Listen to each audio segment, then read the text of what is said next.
gluten-free brownies today. Now this is a recipe that I've been struggling with, so I'm going to do my best to figure out what, it keeps coming out cakey, and I don't like a cakey brownie. I really like a fudgy brownie. So I'm starting off with 2 eggs that I'm going to beat up pretty nicely. And I really like a fudgy brownie, so what I'm going to do, what I've already done and what you didn't see me do, I took a beet because any opportunity I've got to use a beet, I'm going to use it. So I mixed the beet into some chocolate. I cooked it, mixed it in, and now I've got this fudgy beet mix. And this is the next thing that I'm going to pour in. I'm going to deal with all my wets first, then I'm going to mix in all the dries. So I melted a 12-ounce bag of chocolate chips. That came out to about a cup, and the cooked beet was half a cup of cooked beet. It looked like a cup of beet when I started, but once it got cooked and all pulverized, it came out to just about half a cup.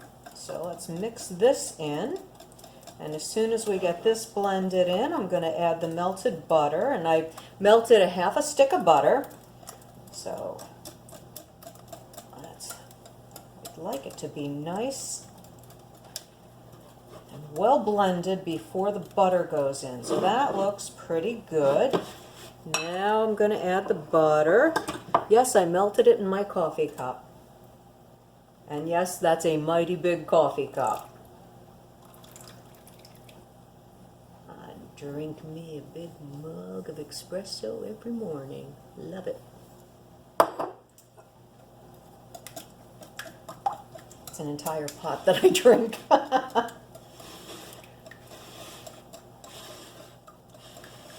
It lifts the veil of darkness.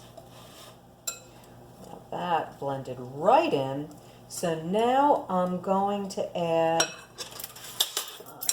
teaspoon of vanilla. You always want to make sure it's real vanilla and that it is a good brand. This one's Watkins, and I like it.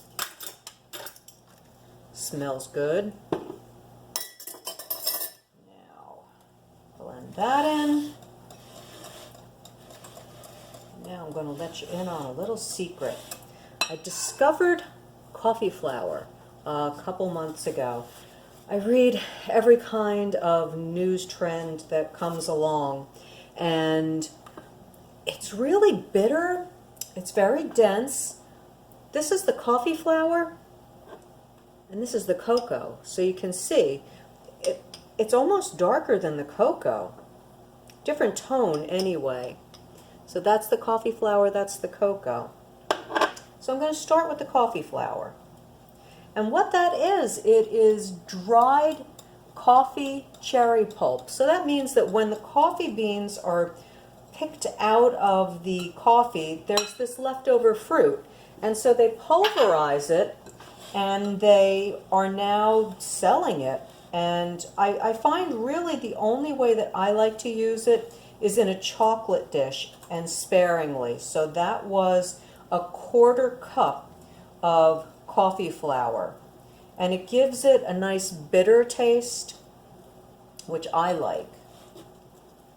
I'm sure it's not for everybody, but it's sure for me with my coffee fixation. And a 1/4 cup of cocoa flour or cocoa powder. You can use raw cacao or dark chocolate cocoa powder, whatever floats your boat, but you want to use some cocoa powder in there along with the melted chocolate, because there's never enough chocolate in the world either. That's starting to look good. And so what I did the last time I made brownies, and they came out really cake-like, was I used almond flour. And this is my bag of assorted, my Tupperware of assorted flours. I've got almond flour, I've got sorghum, I've got oat, I've got coconut, I've got Bob's Red Mill 1-to-1 baking flour. I use that if I'm in a rush, because I just want to make my own mistakes. I bet that would be just probably the best thing to use, but I'm always on the search. So this is just going to be cassava flour. I really love cassava flour. And this is a 1/2 cup of cassava flour. And I'm going to actually toss in my salt and baking powder as well. So that's a 1/4 teaspoon of salt and a 1/4 teaspoon of baking powder.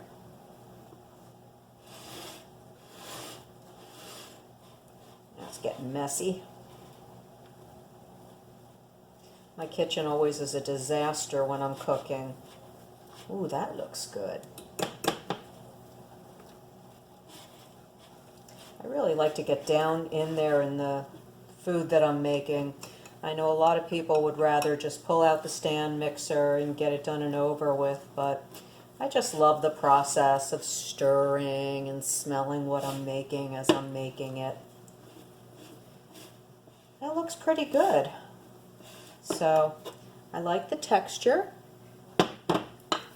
Hopefully this is going to be nice and dense. We will find out shortly. So I am also going to add 1/2 cup of pecans. These were the only nuts I had in the fridge. I like them in a brownie. I also like walnuts in a brownie. So I just want a little something. I like that contrast of biting into something crunchy when you're, particularly if this comes out gooey. That is my great hope here today. So I have already prepared a baking pan. I like to grease my pans with ghee, and ghee is very shelf stable and it's got a very high smoke point, so it's a nice thing to use for something like this in particular. And then I dusted it with a little bit of cocoa powder instead of flour so that we don't get that white on chocolate. That's just not what I like.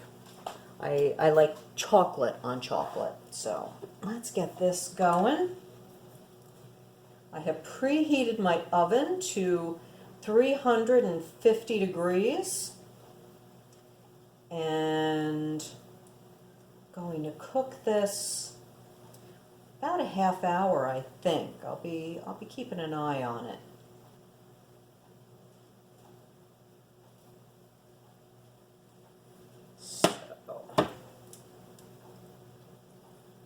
So far so good.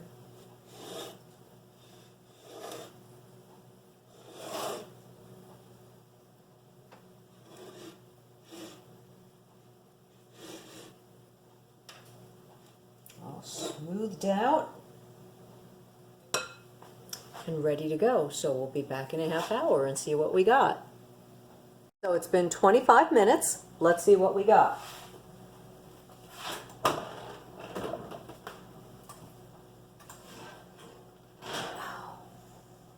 Looks pretty good. So let me do my little test. First, it springs back when I touch it. I'm going to get a knife.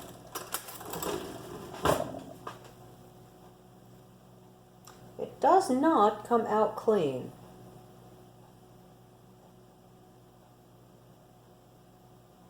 I'm going to turn the oven off and put it in for 5 more minutes. Because I really don't want to dry this out. Oh, I feel so ambivalent. How is it around the ends? No, I'm going to try the knife around the ends. Ah, comes out clean around the ends. All right, 5 more minutes. It's been 5 more minutes with the oven off. Let's see what we got. So that's a total of 30 minutes. Instead of 20 to 25, which I thought it might be, You never know. You really have to keep an eye on things.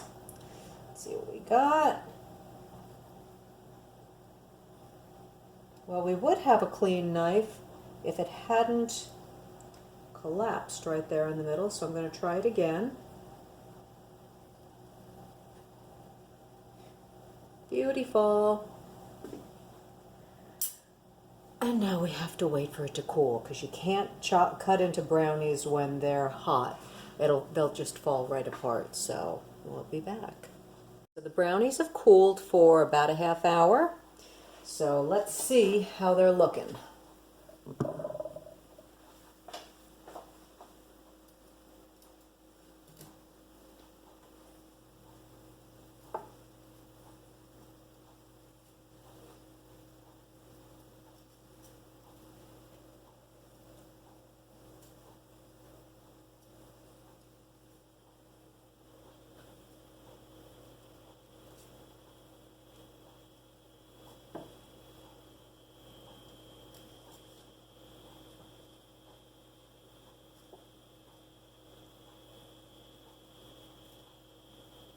I'm going right for the center, because that's where the gooeyest brownie is going to be.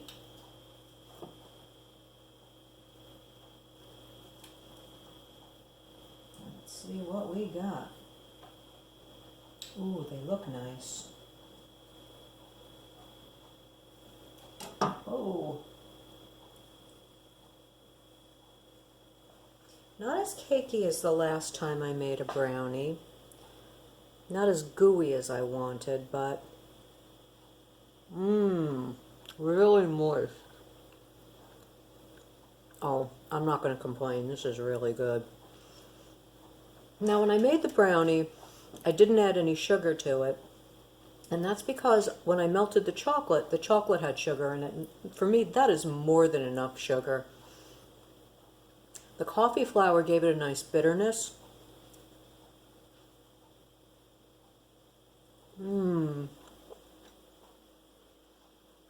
It's not overrun with nuts, just the right amount.